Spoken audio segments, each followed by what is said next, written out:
Praise be to God. தேவனுடைய நாமம் மகிமைப்படுவதாக. கர்த்தரால் ஆகாத காரியம் உண்டோ? வயது சென்று முதிர் வயதான சாராளுக்கு ஒரு பிள்ளை பிறக்கும் என்று கர்த்தரால் சொல்லப்பட்டது.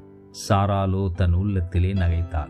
நாம் சில காரியங்களுக்காக வெளியரங்கமாய் ஜெபிப்பதும் துதிப்பதும் விசுவாச அறிக்கை மேற்கொள்வதுமாய் இருந்தாலும் கர்த்தர் அவைகளை மட்டுமல்ல, நம்முடைய ஆழ்மனதை, உள்ளத்தை, நம் இருதயத்தை பார்க்கிறவராய் இருக்கிறார். சில காரியங்களை நினைக்கும் பொழுது நம் உள்ளத்திற்கே நகைப்பாய் அல்லது நம்பிக்கையற்ற நிலையாய் இருக்கும் எனில் நாம் மீண்டும் மீண்டும் இவ்வசனத்தை அறிக்கை செய்து இந்நாளில் நம்மை புதுப்பித்துக் கொள்வோம். கர்த்தரால் ஆகாத காரியம் உண்டோ என்பதாய். நம்மையும் அறியாமல் நம் ஆழ்மனதில் திரும்ப திரும்ப தொனித்து கொண்டிருக்கும் முடியாது என்கின்ற வார்த்தையை வேரோடு பிடுங்கி எடுக்க இந்த கேள்விக்கு வல்லமை உண்டு. கர்த்தரால் ஆகாத காரியம் உண்டோ?